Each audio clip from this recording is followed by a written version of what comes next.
নমস্কাৰ মৰমৰ ছাত্ৰ-ছাত্ৰীসকল, এইবাৰ যিসকল ছাত্ৰ-ছাত্ৰীয়ে মেট্ৰিক আৰু এইচএছ পৰীক্ষা দিছে তেওঁলোকৰ বাবে লৈ আহিছো এটা ভাল খবৰ।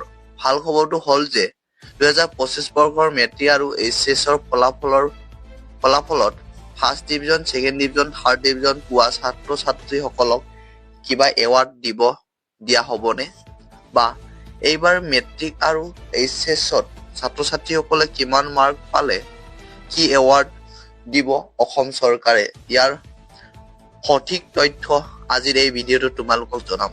গতিকে ভিডিঅ'টো কোন ধৰণৰ স্কিপ নকৰাকৈ প্ৰথমৰ পৰা শেষলৈকে চাবা। আৰু যদি এই চেনেলটো প্ৰথমবাৰ আহিছা তেন্তে চেনেলটো ছাবস্ক্ৰাইব কৰি বেল আইকনটো প্ৰেছ কৰি থোৱা, যাতে এনে ধৰণৰ জৰুৰী ইনফৰমেশ্যনবোৰ সদায় লাভ কৰিব পাৰা।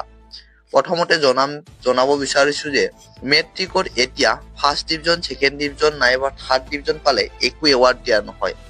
আগতে এটা সময় আছিল মেট্ৰিকত ফাৰ্ষ্ট ডিভিজন পালে আনন্দৰাম এৱাৰ্ডত লেপটপ বা টকা প্ৰদান কৰা হৈছিল।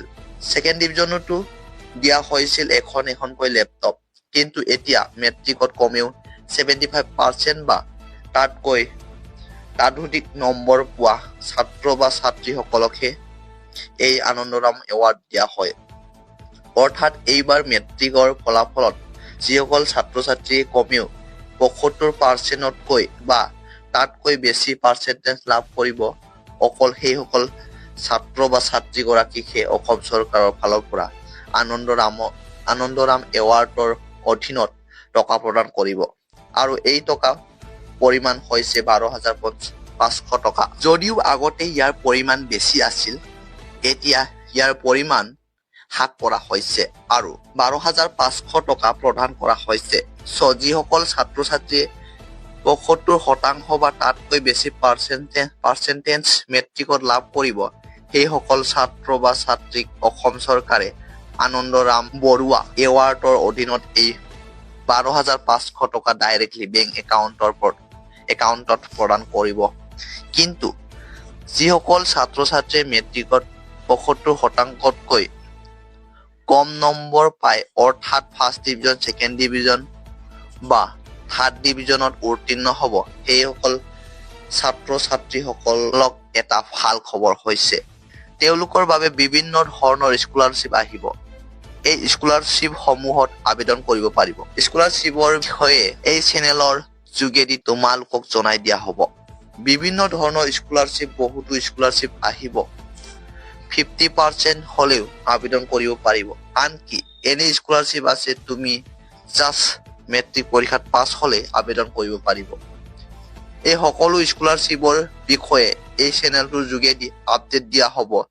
তোমালোকে এই চেনেলটো ছাবস্ক্ৰাইব কৰি ৰাখিবা। এতিয়া তোমালোকক জনাম যে এইবাৰ এইচএছৰ ফলাফলত স্কুটি পাবলৈ হ'লে ছাত্ৰ আৰু ছাত্ৰী উভয়ে 60% নহয়, 75% নহয়, ডাইৰেক্টলি 80% পাব লাগিব। 80% পোৱা ছাত্ৰ আৰু ছাত্ৰী সকলেহে এইবাৰ অসম চৰকাৰে স্কুটি প্ৰদান কৰিব বুলি সিদ্ধান্ত গ্ৰহণ কৰিছে শিক্ষামন্ত্ৰী ডক্টৰ অনুজ পেগুৱে। এই কথাষাৰ জনাইছে। আমাৰ হাতত শিক্ষামন্ত্ৰী গৰাকীৰ মন্তব্য আছে। তোমালোকক এই মন্তব্য শুনাম। ইয়াৰ উপৰিও এটা লিখিত ইনফৰমেশ্যন ইতিমধ্যে তোমালোকে স্ক্ৰীণত দেখিছা, য'ত কোৱা হৈছে যে 2025 বৰ্ষত, অৰ্থাৎ তোমালোকৰ যিসকলে এইচএছ পৰীক্ষা দিছিল, এইসকল ছাত্ৰ-ছাত্ৰীসকলে স্কুটি পাবলৈ হ'লে কমেও 80% পাব লাগিব, ছাত্ৰ আৰু ছাত্ৰী উভয়ে। যোৱা বছৰ প্ৰথমতে কথা কোৱা হৈছিল যে 75%ৰ পৰা ছাত্ৰ আৰু ছাত্ৰী উভয়ে স্কুটি দিয়া হ'ব। কিন্তু এতিয়া এইবাৰ এই নিয়ম সম্পূৰ্ণৰূপে চেঞ্জ কৰা হৈছে। এইবাৰ ছাত্ৰ আৰু ছাত্ৰী উভয়ে 80% পাব লাগিব স্কুটি লাভ কৰিবলৈ বাবে।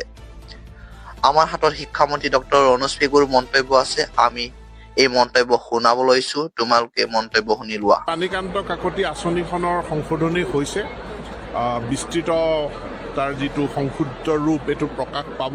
কিন্তু অহা বছৰৰ পৰা কোৱা হৈছে যে অকল 80% পোৱা ছাত্ৰ ছাত্ৰীয়েহে পানীকান্ত কাকতি বঁটাৰ অধীনত স্কুটি লাভ কৰিব।